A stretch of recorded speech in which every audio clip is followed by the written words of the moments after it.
그 남자는 제 앞에서 소리쳤고 사람들 앞에서 제 이름을 찢어버리듯 불렀습니다. 그리고 마지막엔 돌을 던졌어요. 진짜 돌은 아니었지만 그 말은 돌보다 무거웠습니다. 모두가 숨을 죽였고 저는 그 순간 한 가지 생각만 했습니다. 저 사람을 무너뜨리지 않으면 내가 먼저 무너질 것 같다고요. 저는 그날 밤 어쩌면 태어나서 가장 조용히 분노했을지도 모릅니다. 분노는 꼭 소리로만 드러나는 게 아니더라고요. 말없이 잠을 못 자고 자꾸 똑같은 장면을 떠올리고 무엇보다 내 마음이 점점 작아지는 느낌. 마치 내 안에 있던 숨구멍이 하나씩 막히는 느낌이었어요. 사실 저는 원래 그런 사람이 아니었습니다. 싸움은 되도록 피했고 누군가의 상처를 대충 넘기는 성격도 아니었어요. 그래서 더 납득이 안 됐습니다. 왜 하필 나에게 저런 말을 했지? 저 사람은 왜 나를 그렇게까지 몰아붙였지? 그런데 아주 솔직히 말하면 그 질문들 끝에는 이런 마음이 숨어 있었던 것 같아요. 나는 착한 사람인데 왜 나한테 이런 일이 생기지? 안녕하세요. 마음에 피는 연꽃입니다. 오늘 이야기는 누군가의 분노와 누군가의 상처, 그리고 그 끝에서 우리가 어떤 마음을 선택할 수 있는지에 대한 이야기입니다. 불교의 깨달음이 꼭 멀리 있는 사찰이나 경전 속에만 있지 않다는 것을, 아주 일상적인 감정 속에서도 발견할 수 있다는 것을 함께 느껴보셨으면 합니다. 이야기는 오래전 한 마을에서 시작됩니다. 부처님이 제자들과 함께 길을 걷고 있던 날, 마을 한복판에 사람들이 동그랗게 모여 있었습니다. 중앙에는 분노로 얼굴이 붉어진 한 남자가 있었고 그 남자는 마치 자신이 가진 모든 고통을 세상에 내던지듯 소리쳤습니다. 그는 부처님을 향해 독한 말을 퍼부었고 바닥에 돌멩이를 주워 던지기 시작했습니다. 사람들은 놀라서 물러났고 제자들은 즉시 그 남자를 제지하려 했습니다. 무례합니다. 스승님께 그런 행동을 해선 안 됩니다. 그를 끌어내겠습니다. 하지만 부처님은 조용히 고개를 저었습니다. 그리고 그 남자가 던진 돌을 피하지도 그를 벌하지도 않았습니다. 그저 그 남자를 바라봤습니다. 그 남자의 분노는 단순한 일탈이 아니었습니다. 그는 오래전부터 마을에서 실패한 사람으로 낙인 찍혀 있었고 사람들의 조롱 속에서 점점 삶의 문을 닫아가던 사람이었어요. 그는 자신이 무너진 이유가 세상 때문이라고 믿었습니다. 그 믿음이 잘못이라고 단정하기보다 그 믿음 뒤에 숨어있는 감정이 무엇인지 보아야 하는 사람이었습니다. 돌이 몇 개 더 날아갔고 남자는 결국 기진맥진에 주저앉았습니다. 그 순간 부처님은 제자에게서 작은 꽃 한 송이를 받아 그 남자에게 다가갔습니다. 그리고 아주 조용한 목소리로 말했습니다. 당신이 던진 것은 돌이지만 내가 돌려주고 싶은 것은 당신이 쉬어갈 마음의 자리입니다. 남자는 처음엔 이해하지 못했습니다. 사람들은 그를 벌하길 원했고 최소한 훈계라도 하길 원했을 겁니다. 하지만 부처님은 처벌 대신 휴식을 말했습니다. 분노를 옳고 그름으로만 재단하지 않고 그 분노가 자라난 땅을 먼저 바라본 것입니다. 그 남자는 처음으로 눈을 내렸습니다. 마치 자신이 던진 돌이 상대를 다치게 한 것이 아니라 결국 자기 손바닥을 먼저 상처냈다는 사실을 그제야 보는 듯 했습니다. 부처님은 그 남자에게 길게 설명하지 않았습니다. 대신 단순한 질문 하나를 남겼습니다. 당신의 분노는 누구를 벌하고 있습니까? 남자는 대답하지 못했습니다. 그 질문이 그를 겁나게 했기 때문이 아니라 너무 정확했기 때문입니다. 분노는 상대에게 향한 것처럼 보이지만 실제로는 가장 먼저 내 마음을 자릅니다. 그리고 그 마음의 상처가 더 깊어질수록 우리는 더 큰 돌을 주워들고 싶어집니다. 이 이야기를 들으며 저는 제 삶의 어떤 장면을 떠올릴 수밖에 없었습니다.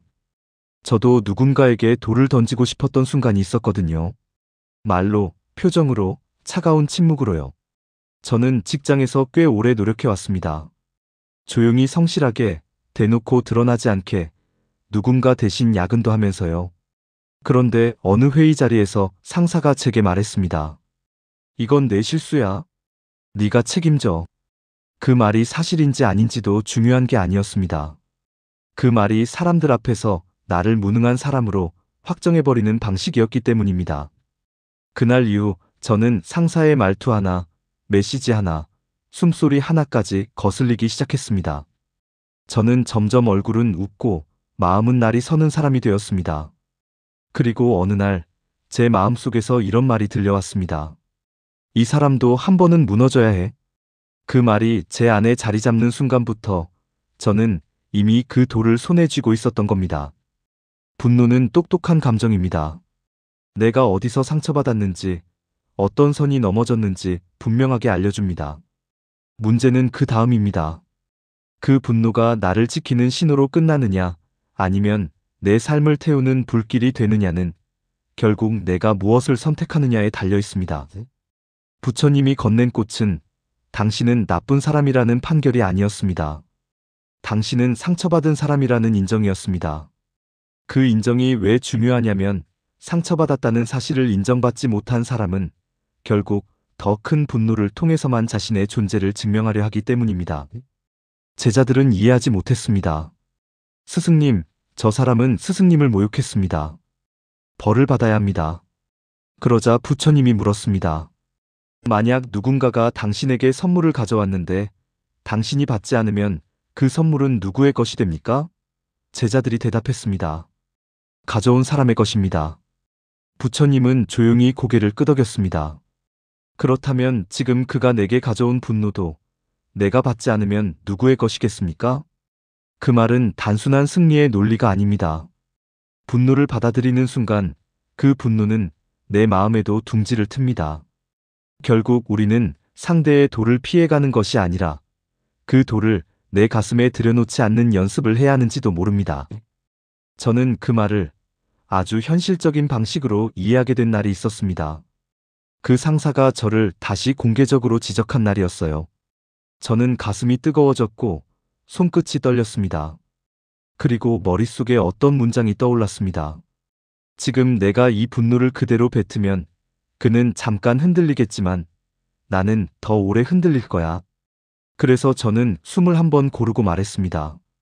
확인해 보겠습니다. 제 실수라면 바로 수정하겠습니다. 다만 근거와 과정도 함께 확인할 수 있게 자료를 공유해 주시면 좋겠습니다. 제 목소리는 놀랍게도 차분했습니다. 그날 집에 돌아와 저는 스스로가 낯설었습니다.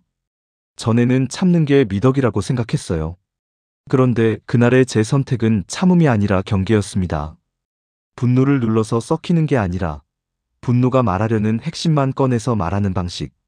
그때 저는 부처님이 왜 꽃을 건넸는지 조금 이해했습니다. 꽃은 상대를 무장해제시키는 힘이 있거든요. 돌이 모든 관계를 전쟁터로 만들 때 꽃은 잠시라도 숨을 쉬게 합니다. 물론 현실에서 우리는 항상 꽃만 들 수 없습니다. 때로는 분명하게 말해야 하고, 때로는 관계를 정리해야 하고, 때로는 거리두기가 가장 큰 자비일 수도 있습니다. 하지만 중요한 건 그 선택이 복수의 에너지가 아니라 삶을 지키는 에너지에서 나와야 한다는 겁니다. 부처님 이야기에 다시 돌아가면 그 남자는 그날 이후 완전히 성인이 된 것이 아닙니다. 한 번의 깨달음으로 인생이 즉시 바뀌는 일은 드뭅니다. 하지만 그의 변화는 아주 작은 방향 수정에서 시작됩니다. 그는 더 이상 돌을 던지지 않겠다고 맹세하지도 않았고 자신이 완전히 잘못했다고 무릎 꿇지도 않았습니다. 다만 한 가지를 인정했습니다. 내 분노가 내 삶을 먼저 망치고 있었다. 그 인정은 매우 큽니다. 왜냐하면 그 순간부터 분노는 상대의 죄가 아니라 내 마음의 과제가 되기 때문입니다. 저도 그 과제를 만났습니다.